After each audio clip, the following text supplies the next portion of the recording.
পৃথিবীর কোনো শক্তি আমাদের বন্ধুত্ব নষ্ট করতে পারবে না। মায়া রাক্ষস পারে না এমন কিছু নেই। আমি তোর বউয়ের রূপ ধরে তোর বন্ধুর সাথে লাইন করব, তারপর দেখবো তোদের বন্ধুত্ব কতদিন টেকে। হে কি হলো বন্ধু, জল খাবি? দাঁড়া, আমি তোর জন্য জল। জল খাবে? এই নাও জল। তুমি আমার বন্ধুর বউ না? এবার ঠিক আছো তো তুমি? হ্যাঁ বন্ধু। এ কি, আমার বউ নদীতে জল নিতে এসে আমার বন্ধুর সাথে লাইন করছে? বন্ধু তুই যেমনটা ভাবছিস তেমনটা নয়। একদম আমাকে ছবি না। তোর মতো বিশ্বাসঘাতক বেঈমান বন্ধুর আমার দরকার নেই। আজ থেকে তোর সাথে আমার সম্পর্ক শেষ।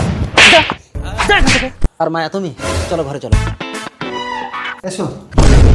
এ কি, তুমি ঘরে? তাহলে এটা কি? দেখেছো, আমাকে তাড়ানোর জন্য মায়া রাক্ষস আমার রূপ নিয়ে ছল করে তোমার ঘরে ঢুকেছে। না স্বামী, আমি তোমার মায়া, ও মায়া রাক্ষস। না আমি মায়া। না স্বামী, আমি তোমার মায়া, আমি মায়া। না স্বামী, আমি তোমার মায়া। আচ্ছা দাঁড়াও দাঁড়াও দাঁড়াও, কে আসল কে নকল আমি তো বুঝতে পারছি না। এক কাজ করো, তোমরা দুজনেই আমার সংসার। কেন আমি সতীনের সাথে সংসার করতে যাবো কেন? আমার কোনো সমস্যা নেই। নিজের স্ত্রী কখনো কাউকে স্বামীর ভাগ দেবে না, আর এ বলছে এর কোনো সমস্যা নেই, তার মানে এই মায়া রাক্ষস। এখন কি করি? মায়া রাক্ষস তো আমার ঘরে ঢুকে গেছে, তো আমাকে প্রাণে মেরে ফেলবে। একটা উপায় আছে।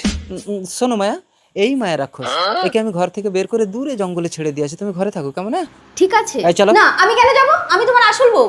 আরে মায়া রাক্ষসের হাত থেকে বাঁচতে চাইলে চলো ঘর ছেড়ে পালিয়ে যাই। চলে এসো।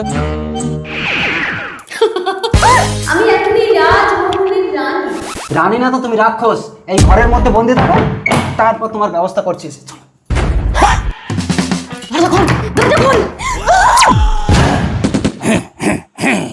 আমাকে কতদিন এই ঘরের মধ্যে বন্দি করে রাখবি? বন্ধু ভাই, আমাকে ভুল বুঝছিস না। ওইটা আমার বউ ছিল না, ওটা মায়া রাক্ষস ছিল। কি বলছিস? সে মায়ের রাক্ষস কোথায় এখন? মায়া রাক্ষসকে আমি আমার ঘরের মধ্যে বন্দি করে রেখেছি। ওই মায়া রাক্ষসের জন্য আমি তোর সাথে বিচ্ছেদ করলাম। ঠিক আছে, ওই ঘরে তুই কোনোদিন ফিরে যাস না। তোর আমার সাথে আমার বাড়িতে চল। আজ এতগুলো দিন আমাকে এই ঘরের মধ্যে বন্দি করে রেখেছে। 1000 বছর পরেও হলেও এই ঘরের দরজা যদি খুলিস, এই রাক্ষসের আত্মা সারা পৃথিবী বিনষ্ট করে দেবে। মায়া রাক্ষসের দ্বিতীয় ভাগ দেখার জন্য কমেন্ট করুন প্লিজ।